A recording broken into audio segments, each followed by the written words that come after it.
एक खूबसूरत महिला जो कि एक विवाह में शामिल होने के लिए पहुंचती है और तभी उसका पति जो घर पे उसका इंतज़ार कर रहा था वह अपने घर नहीं लौटती। तभी 4 से 5 दिन बाद पता चलता है उस महिला का कत्ल हो गया है। और कत्ल के जब पुलिस खुलासा करती है तो एक ऐसा सच निकल कर सामने आता है जो कि उस महिला के खिलाफ था और उसकी इतनी खौफनाक साजिश से कत्ल किया। और जब आरोप उस महिला पे लगे जिसका कत्ल हो गया था तो पुलिस वाले हैरान और परेशान थे कि आखिर एक महिला ने ऐसा क्यों किया था जिसमें उसका ही कत्ल हो गया। आप भी जब यह कहानी सुनेंगे तो हैरान और परेशान हो जाएंगे। मेरा नाम रवि है। मैं आशा उम्मीद करता हूँ आप लोग बहुत अच्छे होंगे। अगर चैनल पर हमारे नए हों सब्सक्राइब बेल आइकन जरूर दबाएँ।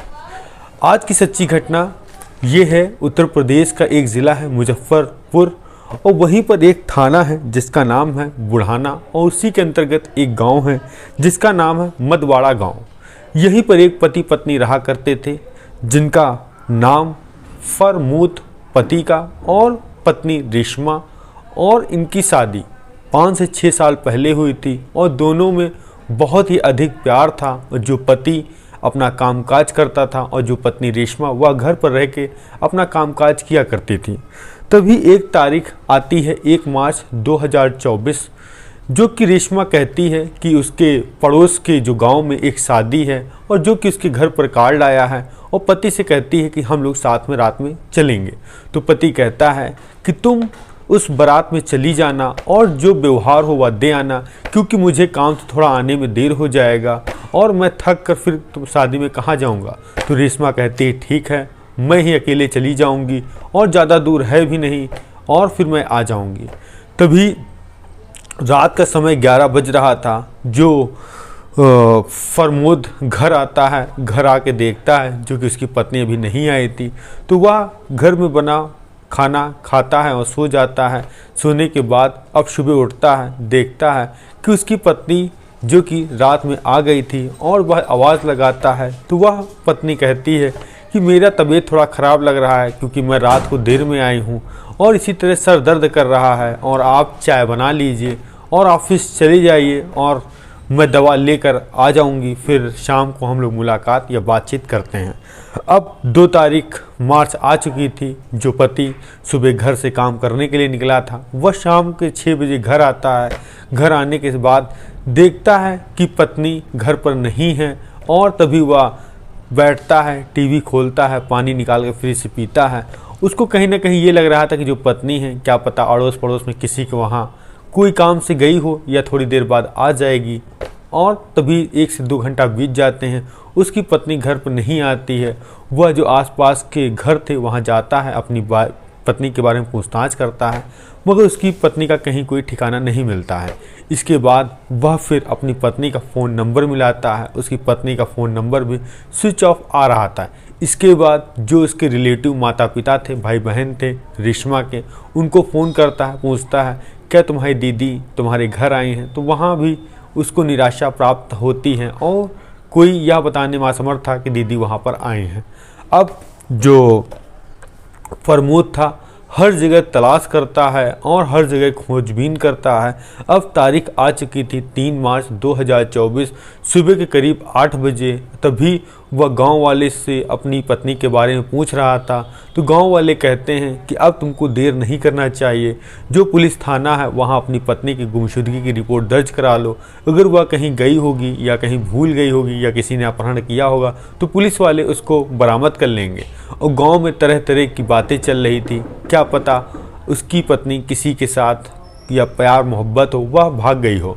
अब यह कहीं न कहीं फरमूद को भी बात सुनने को मिल रही थी, मगर वह करे तो क्या करे क्योंकि उसकी पत्नी गायब थी और यहाँ थी भी नहीं। तभी फरमूद जो वहाँ का थाना था बुढ़ाना वहाँ जाता है, अपनी पत्नी के बारे में वहाँ तहरीर देता है, गुमशुदगी की रिपोर्ट दर्ज कराता है। तो पुलिस वाले पहले पूछते हैं कि आखिरी बार तुम्हारी कब बात हुई थी और पत्नी तुम्हारी कब से नहीं है। तो वह कहता है 1 मार्च 2024 को एक कार्यक्रम था, वहाँ मेरी पत्नी गई थी और उसके बाद वह आई और सुबह जब मेरी उससे मुलाकात हुई उसने कहा मेरी तबीयत ख़राब है। तो मैंने नाश्ता किया, अपने हाथ बनाया, उसके बाद मैं ऑफिस चला गया। और जब 2 तारीख को शाम को मैं घर आया तो मेरी पत्नी वहाँ पर नहीं थी। तो मैंने सोचा क्या पता कहीं वो गई हो, इधर उधर आ जाए। और जो चाबी थी वह भी बगल वाले घर में दे के गई थी। जिसके बाद मैंने दरवाज़ा खोला और मैं वहाँ ठहर गया। और मैंने नाश्ता करने के बाद जब ढूंढने का प्रयास किया तो मेरी पत्नी नहीं मिली। अब पुलिस वाले पूछते हैं कि ऐसा तो नहीं किसी रिलेशन में गई हो किसी के पास? तो पति ने कहा ऐसी बात होती तो वह मुझे बता कर जाती। अब पुलिस को एक डाउट ये लग रहा था कि ऐसा तो नहीं वह अपने प्रेमी के साथ फरार हो गई हो, मगर उसका पति कह रहा था मेरी पत्नी बहुत ही सुंदर सुशील है, वह ऐसा मेरे साथ नहीं कर सकती। अब पुलिस वाले गुमशुदगी की रिपोर्ट दर्ज करते हैं और धीरे धीरे उसकी पत्नी का ढूंढने का प्रयास कर रहे थे।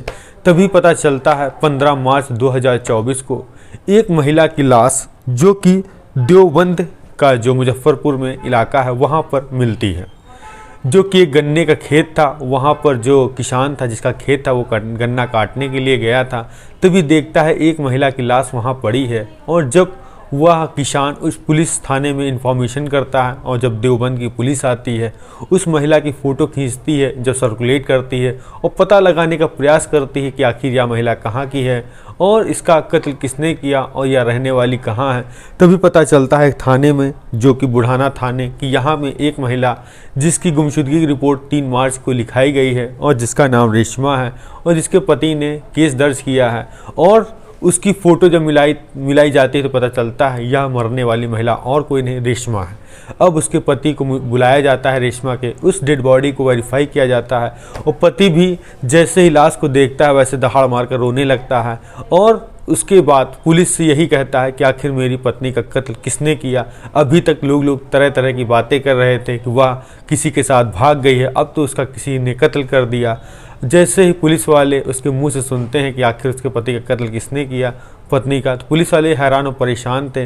अब उनका सबसे बड़ा सवाल ये था कि आखिर कातिल कैसे पकड़ा जाए। अब पुलिस वाले उसकी पत्नी का शव पति को देते हैं, वह अपने धर्म के हिसाब से उसका अंतिम संस्कार करता है। उसके बाद पुलिस वाले उसकी पत्नी का नंबर मांगते हैं और अब देखते हैं इसकी लास्ट लोकेशन कहाँ की है थी और आखिरी बार मोबाइल स्विच ऑफ कहाँ हुआ था। तभी जो आखिरी बार जो मोबाइल उसका स्विच ऑफ हुआ था वह था देवबंद का। और उसके मोबाइल पर कितनी कॉलें आई और लास्ट कॉल किसकी थी, एक नंबर जो संदिग्ध लगा और सबसे ज़्यादा बात उस पर हुई और 2 दिन पहले भी हुई थी, वह नंबर था राशिद, जो कि बड़गांव सहारनपुर का रहने वाला था। और लास्ट कॉल उसी पे थी जिसकी कॉल की टाइमिंग थी 3 मिनट।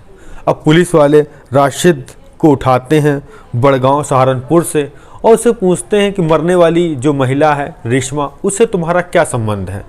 अब जैसे ही यह बात उससे पूछते हैं वह बिल्कुल हक पका जाता है, कहता है कि मेरा संबंध बस इतना है कि जहाँ पर उसका घर है वहाँ की मेरी ससुराल है। बस कभी मैं जाता था, मिलना जुलना हो जाता था और मिलने जुलने के साथ में उनका मेरे पास नंबर था तो आए दिन कभी न कभी हालचाल लिया करती थी। अब पुलिस ने कहा कि घटना वाले दिन जब उनका कत्ल हुआ और जब उनकी लास्ट मोबाइल स्विच ऑफ हुआ तो तुम्हारी उनसे बात क्या हुई, तो वह वहाँ पर खामोश हो गया और कुछ ना बता पाया।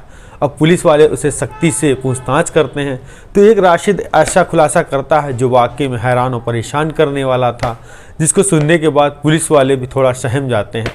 तभी राशिद कहता है आज से 2 साल पहले जो कि मेरी शादी रेशमा के ही गांव से हुई थी और इस तरह मेरा आना जाना था और मोहल्ले के नाते कभी रेशमा की नज़र मुझसे पड़ती है तो हम लोग आपस में बातचीत करने लगते हैं। बातचीत के साथ साथ जब रेशमा का पति जिसका नाम था फरमूद जब काम के लिए चला जाता था तब हम लोगों का मिलना जुलना होता। मिलना जुलना होने के साथ साथ हम दोनों में अवैध संबंध बन गए और इसी बीच जो रेशमा थी हम लोग के अवैध संबंध की वह वीडियो बना लेती, पिक्चर क्लिक कर लेती, जिसके बाद मुझे इसकी कोई भी जानकारी नहीं थी। तभी 1 महीना आता है फरवरी का, तभी रेशमा मुझसे फ़ोन करती है और कहती है कि मुझे कुछ पैसों की ज़रूरत है, क्या मुझे दे सकते हो। तो पहले तो उसने 30,000 रुपये मांगे से राशिद से, तो उसने एक प्रेमिका की वजह से समझ लो अब सहायता प्राप्त की, मगर कुछ दिन बाद उसी रेशमा ने उससे कहे 1.5 लाख रुपए चाहिए और मुझे बहुत बड़ा काम है। तभी राशिद मना कर देता है। तो रेशमा कहती है कि जो हम लोगों के अवैध संबंध बने हैं तो उसकी मेरे पास वीडियो है, अगर तुमने पैसा नहीं दिया तो मैं यह वीडियो सोशल मीडिया पे डालकर वायरल कर दूंगी और थाने में जाकर तुम्हारे पर रेप का केस लगा दूंगी, जिसके बाद तुम्हारी पत्नी से तुम्हारा तलाक हो जाएगा और तुम सदैव जेल चले जाओगे। तभी राशिद 1.5 लाख रुपए जो कि रेशमा को देता है बताई हुई जगह पे जाकर, और उसके कुछ दिन बाद 4 या 5 दिन बाद एक तारीख थी 1 मार्च, वहाँ पर फिर कहता है रेशमा कि मुझे 30,000 रुपये चाहिए। तभी राशिद कहता है कि कहाँ पर देना है। तो वह एक शादी थी, वहाँ पर रेशमा बुलाती है, कहती है एक शादी में मुझे जाना है, वहाँ तुम भी आ जाना और मुझे पैसे दे देना। अब रेशमा पहुँचती उसी शादी में इनवाइट होने के लिए और वहीं पहुँचता है राशिद। तभी रेशमा कहती है 30,000 रुपये कहाँ है। तो वह कहता है जो 30,000 रुपये हैं वह मेरा दोस्त लेकर आ रहा है और तुमको उसको लेने के लिए जो कि देवबंद इलाका वहाँ चलना पड़ेगा। तभी रेशमा खतरे से अनजान थी, वह राशिद के साथ गाड़ी पर बैठ जाती, देवबंद निकलते हैं। वहीं पर एक लड़का जो कि पहले से मौजूद था, जैसे ही राशिद वहाँ पहुँचता है वह चला जाता है और रेशमा को पहले तो राशिद ताबड़तोड़ थप्पड़ मारता, उसके बाद वह अंगोछे से उसका गला घोट देता है। गला घोटने के साथ साथ यही कह रहा था कि तुमने मेरे प्यार को धोखा दिया है और तुमने ब्लैकमेल करके जो मेरी मेहनत का पैसा वह तुमने लूट लिया है, अब तुम्हारा इस समाज में जीने का कोई अधिकार नहीं है। इसको कहने के बाद वह तब तक गला उसका दबाए रखता है जब तक रेशमा की मौत नहीं हो जाती। उसके बाद उस डेड बॉडी को पास के ही जो गन्ने का खेत था वहाँ डाल देता है। डालने के बाद वह फरार हो जाता है। अब पुलिस वालों ने जैसे इस घटना के बारे में सुना तो वह कहीं ना कहीं हैरान भी थे और परेशान भी थे, और पुलिस वाले ने राशिद से कहा अगर तुम्हारे साथ ऐसी घटना हुई थी तो तुमको कत्ल करने की ज़रूरत क्या थी, पुलिस की सहायता लेते, पुलिस तुम्हारे साथ न्याय दिलाती। अब तुमने तो जुर्म अपने हाथ कर लिया जिसकी सज़ा तुम्ही को भुगतनी पड़ेगी।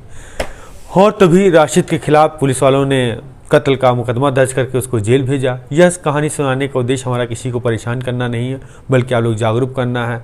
इस तरह की घटनाओं से बचें, सावधान रहें, सतर्क रहें। मिलते हैं नई कहानी में नई शुरुआत के साथ। जय हिंद, जय भारत। और आपको कुछ भी सुझाव हो जरूर दें।